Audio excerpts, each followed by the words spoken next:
আসসালামু আলাইকুম বন্ধুরা, কেমন আছেন আপনারা? আশা করি সকলেই ভালো আছেন। নতুন একটা ভিডিও নিয়ে আপনাদের মধ্যে আবার হাজির হয়ে গেছি। আজকে আপনাদের দেখাবো টাঙ্গারওয়ারের ভিউ। টাঙ্গারওয়ারের ভিউ ছাড়লেই নাকি ফরিউ। এই ধরুন নৌকা কতরি নৌকা দিয়ে মানুষ আইছে টাঙ্গারওয়ারের ভিউ দেখানোর লিগে। ওয়াচ টাওয়ারের যে ভিউটা, এই ভিউটা দেখানোর লিগে মানুষ আইছে। এই দেখুন ওয়াচ টাওয়ার থেকে যে ভিউটা, এই ভিউটা বাংলাদেশে আর কোনো জায়গায় পাইতেন না।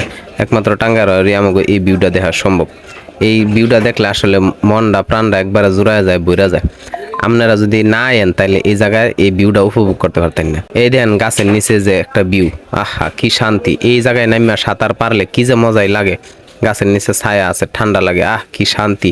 এই শান্তিটা সব জায়গায় আপনারা উপভোগ করতে পারতেন না, একমাত্র টাঙ্গারওয়ারই সম্ভব। এই যে দেখেন নৌকা দিয়ে এরা নাচতাছে, ডিজে গান বাজাইয়া ভিউটা উপভোগ করতেছে, কি যে শান্তি! আহা কি মজা! টাঙ্গারওয়ারের যে ভিউ, এই ভিউটা আসলে কোনো জায়গায় পাইতেন না। এটা বিকাল বেলার ভিউটা। এই ভিউটা বাংলাদেশে আর কোনো জায়গায় পাওয়া যেত না। আর মধ্যে হালকা হালকা বাতাস, আহ কি শান্তি!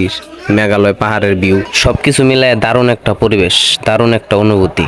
এই অনুভূতিটা যদি আপনারা পাইতে চান তাহলে টাঙ্গারওয়ারে তাড়াতাড়ি চলে আসেন। ভিডিওটা আপনাদের কাছে কিরম লাগছে জানি না, যদি ভালো লাগে তাহলে একটা লাইক একটা কমেন্ট করে শেয়ার করে ছড়াই দেন জানি। আল্লাহ হাফেজ, সবাই ভালো থাকবেন, সুস্থ থাকবেন।